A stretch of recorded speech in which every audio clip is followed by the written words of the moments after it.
OPSC परीक्षा रे copy करुथिले ताहा पुणी सिनेमा स्टाइल रे किंतु स्क्वाड हाथ रे धरा पड़िले एवं पुलिस रो जिम्मा देले परीक्षा परिचालक एभली सातिर दिमाग परीक्षार्थी को गिरफ्त करने सहित आउ 3 जन को गिरफ्त करिछि पुलिस। गत रविवार ओपीएससी प्रिलिम परीक्षा होउतला कटक एक घरोई शिक्षानुष्ठान में परीक्षा देउथिले शताधिक छात्र छात्री सेमानक मध्यरु जगतसिंहपुर जिलार जड़े परीक्षार्थी कौशल क्रमे निज अंतवस्त्र भितर मोबाइल फोन लुचाई रखिथिले एवं छोट ब्लूटूथ कान खंजी सेंटर बाहर लोकों सह कथा होते पर जना पड़ा कि परीक्षा केन्द्र बाहर 3 जन रही संपृक्त परीक्षार्थी को कॉपी जगाउथिले।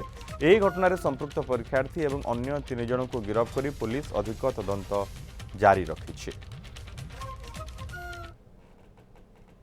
आमर जो Odisha public examination prevention of unfair means act 2024 रे केस रजिस्ट्रेशन होईची। से केस रे इन्वेस्टिगेशन में आमर रिलेटेड डॉक्यूमेंट्स आमर डिजिटल डिवाइस जो यूज करथिले मोबाइल आउ इयरबड्स ए सब जगत होईची।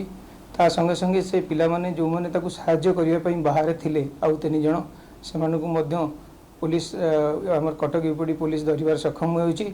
काली आमे से 4 जण जाकन को अरेस्ट करी कोर्ट फॉरवर्ड करिचो एवं यार तदंत एबे चालू रहिची।